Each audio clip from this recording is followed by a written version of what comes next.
Welcome back to Unapologetic Exotical content, where lace gets snatched like unpaid rent, delusion gets dissected like a frog in biology class, and acceptance, baby, that's not up for negotiation. It's standing outside with no wristband. So I came across this video where a biracial woman was talking about being told she couldn't say ninja, and then spiraled into this heartfelt story about how biracial people don't fit in anywhere. And listen, my first thought was, why are we still trying to sit at tables that were never set for us? She said she was raised to be black, which is common, until you realize it was just generational grooming. They raise you as one of them when it's convenient. But baby, once you start glowing, once your features start featuring, they revoke your black card like it's a Sam's Club membership that's expired. The woman said she didn't feel black enough or white enough. Sis, you were never supposed to fit into the unambiguous template because you were born to redefine it. You were the upgrade, the remix, and that's the very reason they reject you. Because if they accepted you, they'd have to admit you were the superior version. They'd have to acknowledge that when their man saw you, he reevaluated the entire blueprint. And let's be real, ain't nobody ever told Obama he wasn't black enough. Ain't nobody side-eyed J. Cole. That's because they're men. They're desired, protected, used as vessels to create you. But you, exotical woman, you're the competition. You're the standard they pretend doesn't exist while secretly Googling your skincare routine. Let me give you a very real story straight from the archives of unprovoked audacity. I was once invited to speak on a panel about women's empowerment and beauty standards. Something right up my alley, right? I showed up polished, glowing, serving face, hair, and facts. But before the discussion even started, one of the unambiguous women on the panel pulled me aside with that fake sisterhood smile and said, "No offense, but you probably shouldn't be the face of this kind of conversation. You don't really look like the women we're trying to represent." Excuse me? So because I don't fit into your specific struggle aesthetic, I don't get to speak truth? Because my hair, features, and skin tone don't match your personal brand of pain, I'm not qualified to advocate for beauty justice? Make it make sense. Meanwhile, I was the only one on that stage who actually understood both sides of the issue, who had been bullied by y'all, excluded by y'all, and still had the nerve to show up and speak for y'all. But no, because I wasn't giving 4C and struggle buns, I was disqualified.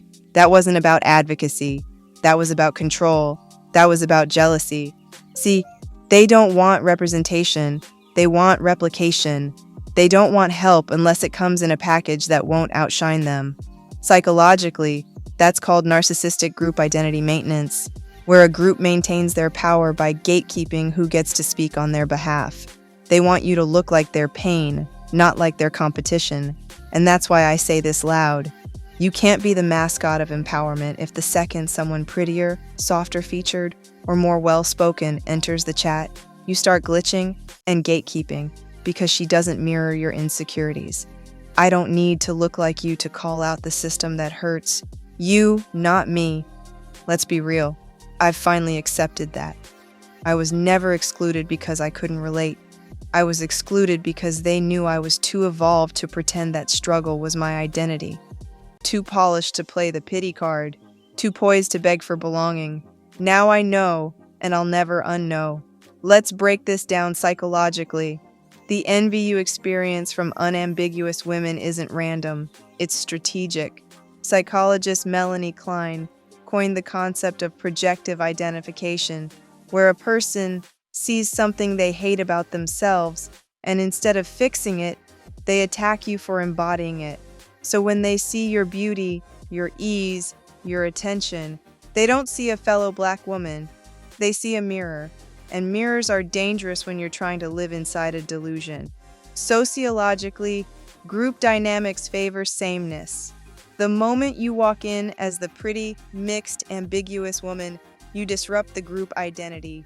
You become the outlier, and outliers must be rejected to maintain harmony, even if that harmony is rooted in shared insecurity. This woman triggered that woman simply by existing. She saw she looked better and immediately tried to knock her down a notch just to feel better about being a bald eagle in public. They do this. It's textbook. They scan you like TSA with a grudge, looking for anything they can weaponize. I had one stare at my shirt. Mind you, it was a cute graphic tee, styled like a printed newspaper, real artsy, and she squints and goes, "One of the letters is misspelled." Ma'am, what? You stood there and read every word on my shirt like it was the morning edition just to find one typo? Sis read through over 100 words while we were in line for the restroom at a concert. She was watching me harder than she watched Beyoncé. That level of obsession is a clinical case of, I wish I looked like you, but I don't, so now I must nitpick to survive. These women are unhinged with precision, and the best part? I was actually trying to recreate Beyoncé's America Has a Problem newspaper print look, serving budget bae with a little DIY flair. But apparently, in my rush to serve fashion revolution, I misspelled problem and accidentally added an N at the end. So now my shirt read like, America has a problem, as if I was typing through a sneeze. And yet she caught that, not the bathroom line Beyoncé hater reading my shirt like it was evidence in a trial. Sis wasn't trying to correct me. She was hoping that typo would cancel out my entire face. Spoiler alert, it didn't. I still looked better. Problems solved. I wrote a poem for the women who've been picked apart, side-eyed, and spiritually audited just for being effortlessly beautiful, for the ones who trigger by simply existing. This one's called When Bald Eagles Hate on Butterflies, because sometimes the hate isn't deep, it's just fried and flying low. They said you're not one of us, not unattractive enough, not rejected enough, too pretty to suffer, too light to trust. But on the surface, they just hate the fuss you cause when you walk in glowing, without even knowing. You shake their whole identity without ever showing malice, just cheekbones and moisturized skin, and suddenly your existence becomes their sin. But darling, you weren't made to dim or contort to fit their whim. You are what blooms when soft light meets strong roots, dodging bitterness in high-heeled boots, a masterpiece their egos keep denying. So let them say, you don't belong. Just know they've been wrong all along. You belong in a space that serves face, not among those who throw shade between slices of cake. Let them circle above with feathers fried like their hair, watching your every move with wide-eyed pride-disguised glare. They'll peck at your presence, mock your grace, then zoom in to study your flawless face. They want your softness, your glow, your ease.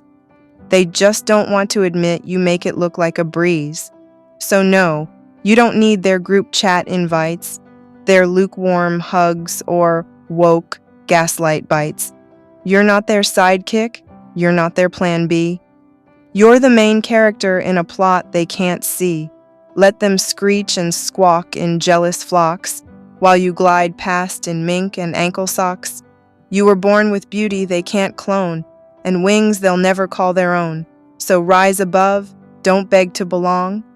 Their rejection was your confirmation all along. If I could talk to the woman in that video, I'd say, stop seeking approval from the very women who are holding the door shut with both hands while frowning in your face.